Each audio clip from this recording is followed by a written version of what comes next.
Welcome to GrassRoot Ohio, conversations with everyday people working on important issues here in Columbus and all around Ohio. I'm Carolyn Harding, and today I'm talking with Lynn Anderson, Doug Fowler, and Dr. John Stolz, activists and scientists researching the impact of unconventional shale gas extraction, fracking, in and around Youngstown, and their findings on the academic research entitled Assessing the Water Chemistry of Tributaries in the Mahoning River Watershed. Lynn Anderson is an artist and activist from Youngstown. In 2011, she began protecting her community against the toxic trespass of fracking waste, brought in for disposal into injection wells that former Governor Kasich and his administration's ODNR permitted to be drilled in and around Youngstown.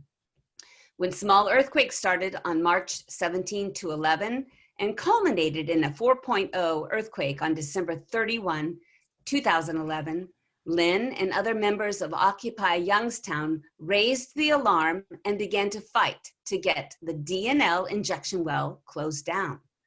She continued fighting with her group for the onslaught from 2012 through 2013, from fracking wells to pipelines. She's spoken out, organized, and helped mount a citizens' ballot initiative for 9 election cycles to try to keep the land and water safe from fracking waste in her community and Ohio. Lynn is a founding member of the Youngstown Community Bill of Rights, a member of Frackfree Mahoning, board member of TreezPlease, and Fund-celdf supporter. Doug Fowler has been a teacher for most of his life. He retired from the University of Wisconsin, Fox Valley, where he'd been a lecturer in astronomy and physics. In the mid-70s, he had studied geology at the University of Montana, and in the fall of 2018, he taught the mineralogy course at Youngstown State University. With this background, combined with a long-time interest in wild places, backpacking, and mountaineering, he considers himself a natural historian. He continues an association with University of Wisconsin by working with geology and astronomy students using lunar samples on loan from NASA as part of their educational program. He continues to watch the night sky on a regular basis, and his interest in environmental education and activism is a natural complement to his lifelong interests. John Stolz is a professor in the Department of Biological Sciences and director of the Center for Environmental Research and Education at Duquesne University. He received his BS degree from Fordham University and earned his PhD at Boston University in microbial ecology and evolution. He was an NRC postdoctoral fellow at the NASA Jet Propulsion Laboratory and the Department of Geology and Planetary Sciences, California Institute of Technology, and an NSF postdoctoral fellowship in plant biology in the biochemistry department at the University of Massachusetts, Amherst. His main research interests are in microbial diversity, the microbial metabolism of metals and metalloids, including arsenic, selenium, and nitrate, and water quality impacts of unconventional shale gas extraction. Dr. Stolz has published 94 journal articles, 40 book chapters, and edited 3 books.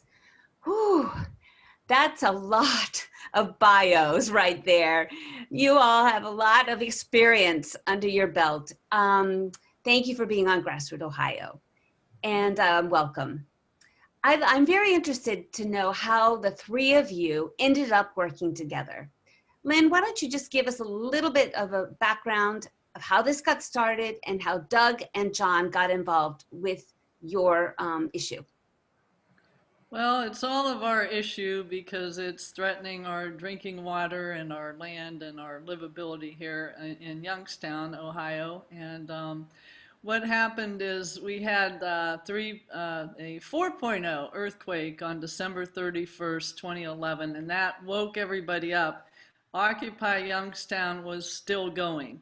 So when everybody rallied together to shut down this injection well that was in you know, the industrial area of Youngstown, but it affected everybody for miles and miles.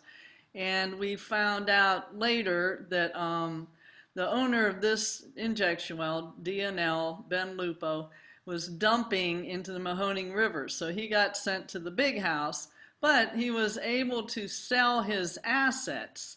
And one of these injection wells is the record holder taking millions of gallons of toxic radioactive fracking waste. It's at Route 7 and 76. And that's North Star Lucky. Okay, he sold to a company in Colorado called Bobcat Energy.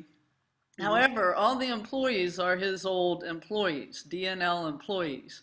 And the injection well we're talking about today that Doug and John have been very active in doing sampling of water around is on the east side of Youngstown, and it's right next to this beautiful farm with a beautiful lake where the developmentally disabled go and take care of animals. There's llamas, there's peacocks, there's pigs, there's a whole farm full of animals. Right next to it is the Bobcat Energy injection well, which has had spill after spill. And it doesn't seem that any regulations apply to them. They haven't been held accountable. Back on June 24th, 2017, they put out a press release, which was widely covered in our newspaper, which is very frack industry friendly and covers nothing about us or the facts. And they had a gusher coming up out of this injection well. So they said, well, we plugged the well back. So all the lay people, you know, all the citizenry just thought, oh, they closed that well. Well, what it was they plugged it up to a higher level than the Precambrian basement, which those guys will elaborate on. And that's when the earthquake was caused by that other injection well, because we have transform faults up here. So the American Geophysical Union helped Dr. Ray Beiersdorfer research that, and we found that that other injection well that caused the huge earthquake did so because it aggravated a fault. So this injection well was supposed to never be opened because it's only 7 miles away, and we still have these faults.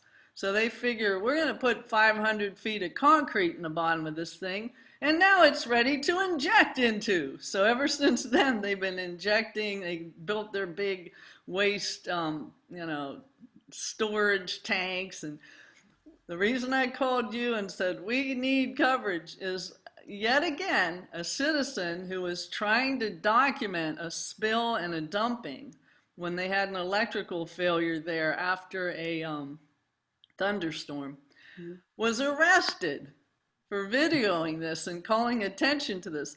But the company wasn't even given a slap on the wrist for dumping all of this radioactive toxic fracking waste over their containment wall into a field and down into this lake. So in comes Doug and John. Doug, have you been involved in the whole issue of the injection wells from the beginning, or are you a relatively newcomer? Well, actually, I was teaching up in Wisconsin. Diane and I kept an apartment up there, and our home is down here, Trumbull County. So I was home for a visit one summer, and I was perfectly content at that time to think about moon rocks and stuff like that. And Diana says, we're going to go to a demonstration over in Pennsylvania. And it was about some of the first frack wells. And the whole thing just thoroughly depressed me. It depressed me because, like it says in the bio, I went to University of Montana. I had met biologist Barry Commoner. I had gone to see, in a very small group setting, Amory Lovins, the physicist who had come up with soft energy pathways back in the 70s. You know, these guys were talking about the lack of an energy policy that this country has, and now it's even worse.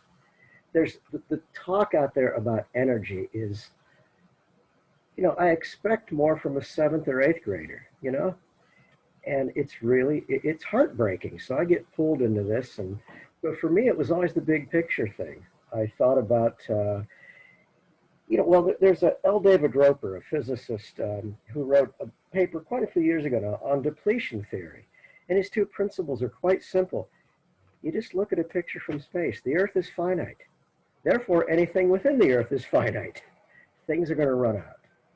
And then Barry Commoner had his three principles of ecology. He said, one, everything is connected to everything else. Two, there's no such thing as a free lunch. Three, you can't even break even. Now, those last two principles were statements of the first and second law of thermodynamics. Nobody has ever found a violation of those. So there are limits. And yet we have an industry that actively in the area brings in speakers to say, there's no limits. Wow, people believe that somehow there's more stuff is being made deep in the earth. And there's no evidence for that whatsoever. It's abiotic oil and stuff like that. It's just crazy. And it frustrates me to no end. You try to talk about it and it's like just this door slams. No one wants to hear it.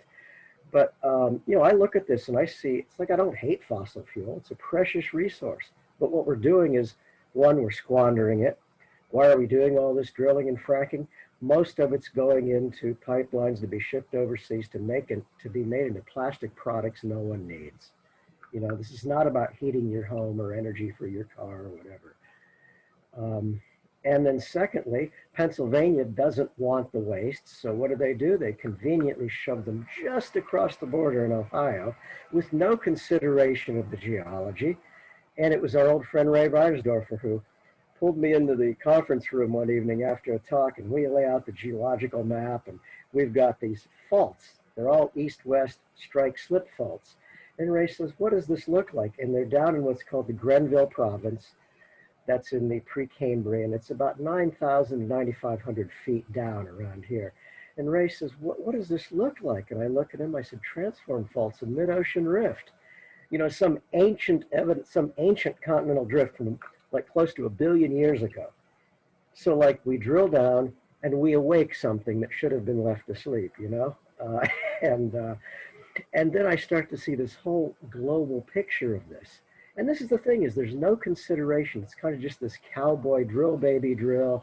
There's endless amounts of this stuff down there, and there's not. Because the other principle we're up against is Hubbards Peak. And that's the idea that the point is, what happens is when it starts to cost as much energy to get energy out of the ground, it's a losing prospect. Okay. And I think fracking. Doug, I'm going to go on. I want to find out from John, and I'll be back because I know that you have a lot that you can share with us. John, how did you get involved in this issue of Youngstown water? Well, again, it started, I'm the director of the Center for Environmental Research and Education, and we do a lot of outreach. And it was clear that, especially in Pennsylvania, we don't regulate drinking water well construction. And we were hearing a lot about contamination. But even in our drinking water, commercial, municipal drinking water, there were issues back in, when this industry started ramping up, 2008, 2009. And we discovered that the composition of, so with fracking that you inject, tens of millions of gallons of fluids, and a bunch of that comes back up. And the more time it spends down on the ground, the saltier it gets. So they're generating a certain amount, they're generating millions of gallons of liquid waste. And what do you do with it? And so again, and Doug mentioning some of these principles, one is the solution to pollution is dilution. Well, they started taking this waste to our municipal waste treatment plants.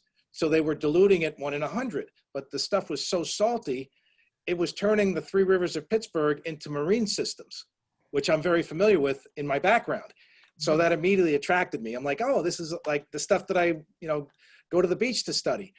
But this is Pittsburgh, this is Youngstown, this is Ohio and Pennsylvania, West Virginia. It's like we're freshwater. And so it turned out that a lot of these sources that they were contaminating were sources of drinking water. So municipal drinking water. So we discontinued that, but the waste continued. And why they're, Pennsylvania, where I am in Pittsburgh, Why we're shipping our waste to Ohio is because they've decided that, again, another phenomenon, a hole in the ground is something you put waste in. So that Ohio has all these injection wells. Well, great, that's what we're gonna do. We're gonna ship it to, because apparently the geologists in Pennsylvania said, well, we don't have the geology to support this, where in truth, Ohio doesn't either, because they get earthquakes. So anyway, following that, you know, a few years later, I get a report that the Meander Reservoir has got high levels of bromide, and that's a source of drinking water. And what's bromide? Well, it's part of the waste from the industry. How is it getting there? And then the earthquakes with the injection wells, it's like, okay, here we go again. Things that sound like normal, logical solutions for standard operating procedure of getting rid of certain toxic waste are not working with oil and gas waste now because it's so toxic, so concentrated. And again, I'm a member of the American Geological Union, or AGU, and they have an outreach program called AGU Thriving Earth Exchange. So the combination of me being, you know, a chair of outreach at Duquesne University, it was a natural for me to be involved with AGU, and that's how I met these folks. And so yeah. Right there, because this is GrassRoot Ohio, and I'm Carolyn Harding, and today I'm talking with Lynn Anderson, Doug Fowler, and John Stoltz, all citizens, and several of them are scientists working on the frack waste issue from the injection wells in the Youngstown area. I'd like to ask you, Doug, how did you get involved, like practically? I hear you've done some water testing in Youngstown water areas. Can you tell us a little bit about that? Well, the water testing's fairly recent. Most of my involvement was kind of on the sidelines. Here were all these people like Lynn and Ray, you know, Ray Beiersdorf, the geologist, who were wonderful at getting signatures. And I wasn't very good at that sort of thing.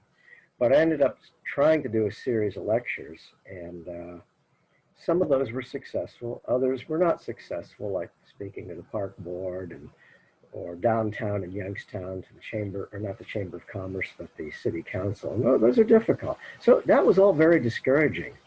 And that's why earlier I said my frustration. It's like trying to talk to people about this stuff. So let's focus. So no, I know that your Bill of Rights has been frustrated, and you've worked really hard at it. We'll get back to that, but I really want to talk about what you're doing as far as science goes right now about the water. Let's skip Lynn.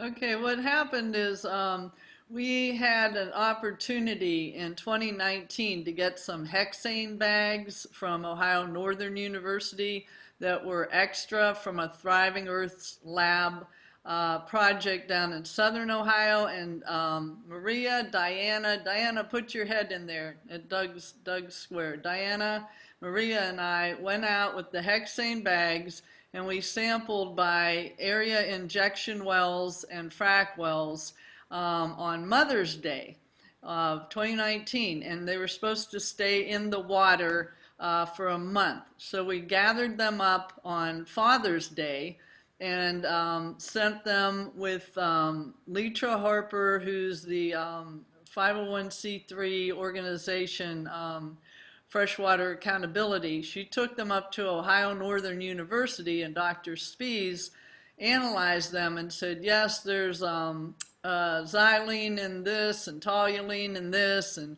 ethylbenzene in this, and these are indicator chemicals of fracking waste. So that's when I applied for the Thriving Earth Labs project to help our community test our water.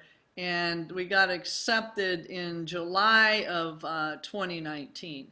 And then Doug is one of the water samplers, and Dr. Stultz at Duquesne University is one of the analysts of the water samples. So Dr. Stoltz, tell us a little bit about what you're doing with these samples. Okay, so we're taking a variety of different samples at specific sites. The idea looking for, as Lynn said, these signatures. I do light hydrocarbons looking for things like methane and ethane, etc. But we also look at the salts and the metals. And because we know, and you know, I've published on this, that the waste from these fracked wells have certain chemical signatures. And because they're so salty, even when they do get diluted, you can still find these chemicals.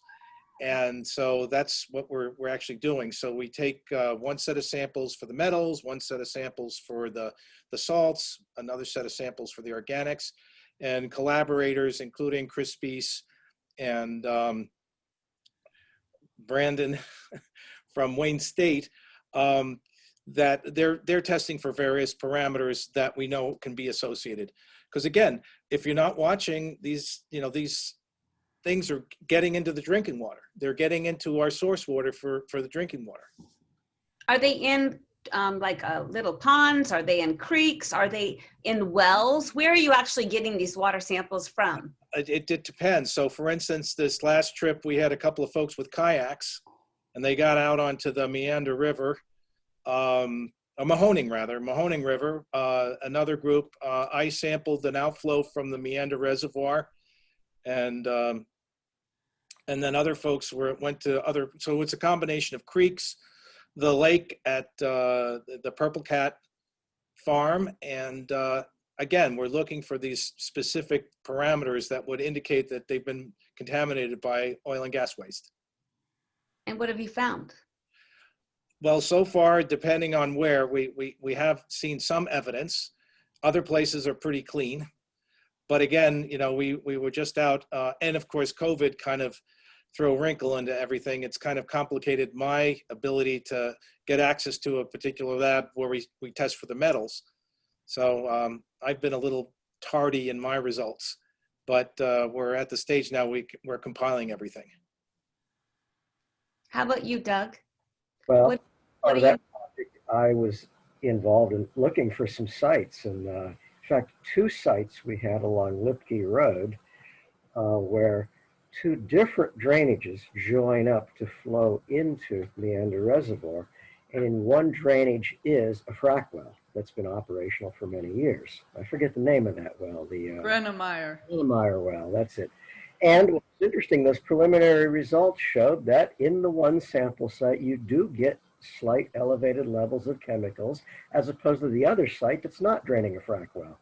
So granted, you know, you're going to need a whole lot more evidence than that, but still, there's some indication there that these things are in these. And it also shows up in the drinking water in the sense that some of these chemicals react with chlorine. Mm-hmm. So Yeah. when in the last stage, disinfect it before they send the drinking water into the pipes, they chlorinate it, and as a result of these fracking chemicals, it creates what they call trihalomethanes, chloroform and bromoform, and these are regulated by the EPA. The water authorities have to report this, and again, you see that there's been reported that these issues in the Youngstown region. Yeah. That is the key thing that happened to us in March of 2015. There was a spill or a dumping, we don't know what, into Sulphur Run, which made its way to the Meander Reservoir water processing plant that uses chlorine. As Dr. Stultz says, it created brominated trihalomethanes at a level that was unsafe to drink. So the US EPA cited us. The cleanup of that spill went from March 2015 to May 2015, and then in September 2015, the US EPA sent out, to the Youngstown public water system, you are in violation of safe drinking water. You have brominated trihalomethanes in your water. And us water customers didn't get the thing until January of 2016. So this is the seed of all of this water sampling that we're trying to do, because nobody's on top of this stuff, and we don't want this in our drinking water. And the Grenemeyer well is right next to our drinking water reservoir. It has had a large build out storage tanks of waste, it has a pipeline, the Blue Racer pipeline, transporting the fracked, Utica Shale gas through a pipeline, the Blue Racer pipeline, for export. So this is near our reservoir. We don't have anybody monitoring this. Our ODNR, as you know, is a captured agency in this state. Right. But are there just like minor traces of pollution, of dangerous chemicals, or are you seeing concerning levels in your studies, and are you just beginning to see pollution rising because of the influx of all the millions of gallons of frack waste that's injected in the Youngstown area? Can you give me an idea of how serious this is, Dr. Stultz? Well, again, this, for this group, we've only gone out once, and we're planning on going out again very shortly. As I said, we were limited by COVID, but no, historically, you just have to look at what's been going on in the Youngstown area since 2009 or so, with the build out. But again, these things can be periodic, they can be episodic. An important thing to realize is that even though the water authorities have to test every month, it's only after 4 straight quarters, which is a full year, do they have to report to the consumer. So even though they're reporting to the EPA, and they could be, if they're out of compliance, 3 quarters out of 4, they still don't have to tell the folks that are turning their tap on that for 3 quarters of the year they've been out of compliance for these chemicals. And so that's why it's really important for us to get out there and test for this stuff, because I've even changed my lab. I've got a new piece of equipment to actually test for trihalomethanes, because as I said, they only have to report quarterly, and it's only after 4 straight quarters of violation that they send off the notice to the consumer. Okay, we have 1 minute. How can people get more information about your study, Dr. Stultz? Well, they can write to me at stolz@duq.edu.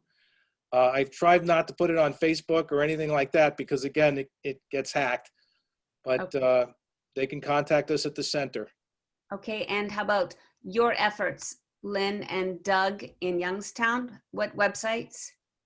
That's the Thriving Earth Labs Youngstown project, and I don't have the website memorized, but you go under www.thrivingearthlabs and then search for Youngstown, and it'll tell you exactly what the methodology is, what we're doing, how we're sampling, and we're going to go back out very soon. We only had 1 round so far, and we're going to keep monitoring this because we're the only ones monitoring it.